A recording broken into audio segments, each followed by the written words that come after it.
आणि उपस्थित सर्व गणेशोत्सव, दुर्गोत्सव, गोविंदा अशा विविध आपल्या सांस्कृतिक कार्यक्रमांना आयोजित करणारे आणि त्यामध्ये आपल्या सर्वांना ढोल ताशाचा आनंद देणारे असे सर्व आमची विविध मंडळं, उपस्थित भगिनी आणि बंधूंनो, मध्यंतरीच्या काळामध्ये आपल्या युवा मोर्चाच्या कार्यकर्त्यांनी माझ्याकडे काही निवेदनं आणली होती की आमच्या मंडळांच्या काही समस्या आहेत आणि त्यांनी एक गोष्ट अजून माझ्या लक्षात आणून दिली की अनेक ठिकाणी ही पद्धत आहे की गणेशोत्सवाच्या आधी एखादी बैठक होते आणि मंडळांचं म्हणणं ऐकून घेतलं जातं. ही परंपरा काही आपल्याकडे नाही, तर तुम्ही ही परंपरा सुरू केली पाहिजे. आणि म्हणून मग आजची आपण ही बैठक या ठिकाणी बोलवली आणि मी सन्माननीय पोलीस आयुक्तांना विनंती केली, महानगरपालिकेला विनंती केली, वीज बोर्डाला विनंती केली की तुमचे सगळे वरिष्ठ अधिकारी या ठिकाणी उपस्थित राहावे, जेणेकरून काय अडचणी आहेत त्या आपण समजून घ्याव्यात आणि त्या सोडवण्याचा प्रयत्न करावा. या अडचणी सोडवत असताना एक गोष्ट आपल्या लक्षात मला आणून दिली पाहिजे की आता विविध अडचणी ज्या आपण या ठिकाणी ठेवल्या त्या खरोखर महत्त्वाच्या आहेत आणि त्या सोडवण्याची आमची इच्छा देखील आहे. पण त्यातल्या काही गोष्टींकरता दुर्दैवाने न्यायालयाचे निर्णय हे थोडे बांधील असल्यामुळे काही अडचणी आमच्या देखील आहेत. आपल्याला कल्पना असेल की मागच्या काळामध्ये एकदा न्यायालयाने जवळपास असा निर्णय दिला होता की आपला गणेशोत्सव जो आहे तो गणेशोत्सव आपल्याला साजराच करता आला नसता. त्यानंतर आपण सुप्रीम कोर्टापर्यंत भांडलो आणि मग सुप्रीम कोर्टाने आपल्याला परवानगी दिली, पण काही नियम टाकून दिले. पर्यावरणाचे काही नियम आहेत, काही वेगवेगळ्या प्रकारे ट्रॅफिकचे नियम आहेत. या सगळ्या नियमांमुळे आपल्या काही अडचणी देखील त्या ठिकाणी निश्चितपणे झाल्या आहेत, पण त्याही कशा सोडवता येतील असा आपला सातत्याने या ठिकाणी प्रयत्न आहे.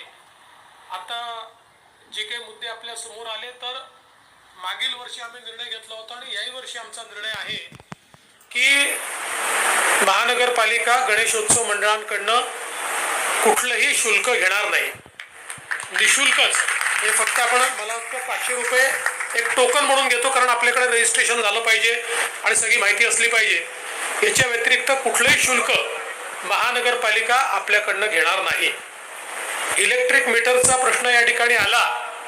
इलेक्ट्रिक मीटरचं जे आपलं त्या ठिकाणी डिपॉझिट आहे, आजच माझ्यासमोर हा प्रश्न आला आहे. बाबा थांब रे, नंतर बोल. आजच माझ्यासमोर हा प्रश्न या ठिकाणी आलेला आहे. तथापि मी वीज विभागाशी चर्चा करून हे जे काही डिपॉझिट आहे कमीत कमी कसं करता येईल याचा निर्णय लवकरात लवकर आपण घेऊ. आणि त्यासोबत आजच अधिकाऱ्यांना मी हे सांगतो की कुठल्याही परिस्थितीत भरलेलं डिपॉझिट 15व्या दिवशी गणेशोत्सवानंतर हे परत गेलंच पाहिजे. अशा प्रकारची व्यवस्था ही त्यांना करण्याचे निर्देश आज या ठिकाणी मी देतोय. चॅरिटीचा देखील एक विषय या ठिकाणी आला.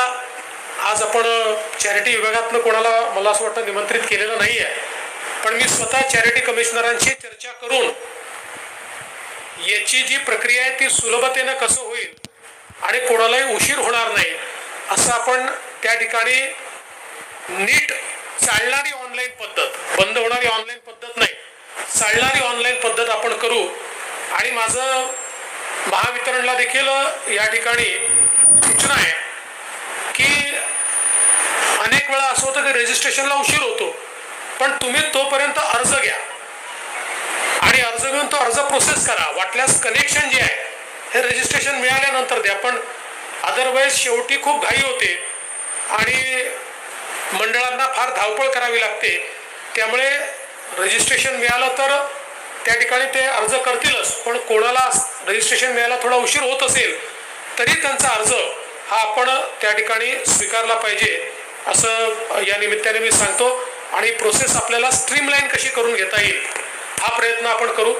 एक पोलीस आयुक्तांना मी सूचना करतो की सातत्याने एकाच ठिकाणी बसणारे जे काही मंडळ आहेत या मंडळांकरता जसं कोणी म्हटलं 3 वर्ष, कोणी म्हटलं 5 वर्ष आम्हाला परवानगी द्या, काहीतरी आपण केलं पाहिजे की त्यांना वारंवार आपल्याकडे येण्याची आवश्यकता पडू नये. तर एखादी SOP आपल्याला जर तयार करता आली आणि त्याच्यामध्ये परवानगीची आवश्यकता नाही, दे शुड इन्फॉर्म असं जरी आपण म्हटलं की त्यांनी आपल्याला इन्फॉर्म करावं. जे वारंवार त्याच ठिकाणी बसताय एक फॉर्मॅट तयार करायचं, त्यांनी आपल्याला इन्फॉर्म करायचं आणि त्यांना ती परवानगी ॲटोमॅटिक मिळेल. मी तर उलट म्हणतो, आपल्याकडे मागच्या वर्षी कोणी कोणी गणपती बसवला हे माहिती आहे, पोलीस स्टेशनला सांगा की तुम्हीच डायरेक्ट त्यांना परवानगी देऊन टाका, पोलिसांनीच त्यांना, कारण आपण लोकाभिमुख आहोत त्यामुळे आपणच त्यांच्याशी संपर्क साधला पाहिजे. बसवताय का, बसवत असाल तरी परवानगी, त्याच ठिकाणी असेल तरी परवानगी. दुसरं, काही मुद्दे जे या ठिकाणी आले त्याच्यामध्ये कोर्टाने निर्णय देताना रस्त्यावरच्या गणपतींकरता आणि गेट्स करता काही नियम दिलेले आहेत. त्या नियमाचं पालन केलं नाही तर पोलिसांवर कंटेम्प्ट होते. पण तरी देखील याच्यामध्ये थोडी लिनियन्सी असली पाहिजे. जसं कोर्टाने सांगितलेलं आहे की ट्रॅफिक पूर्णपणे थांबवता येणार नाही, ॲम्ब्युलन्सची व्यवस्था त्या ठिकाणी आपल्याला म्हणजे ॲम्ब्युलन्स जाईल एवढी जागा आपल्याला सोडावीच लागेल, त्याचे काही त्यांनी नियम दिलेले आहेत. आपल्याकडे अनेक वेळा मी पाहतो की आपला पोलीस विभाग हा इतका जास्त टाईट होऊन जातो की ते सुप्रीम कोर्टापेक्षा वरचे सुप्रीम कोर्टासारखे वागतात. तर त्यांना जरा सांगा की असं चालणार नाही. शेवटी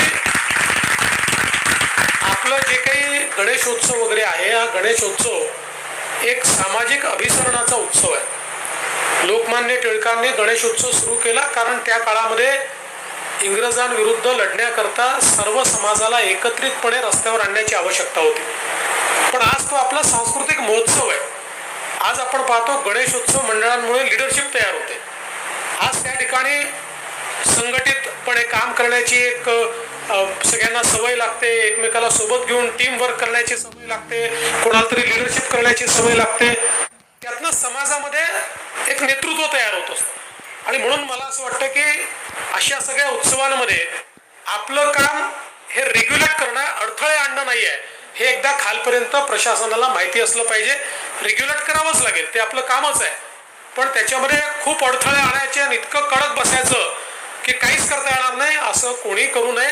तर मला असं वाटतं की पोलीस आयुक्तांनी आणि महानगरपालिका आयुक्तांनी या संदर्भात खालपर्यंत ज्या सूचना आहेत त्या सूचना दिल्या पाहिजेत.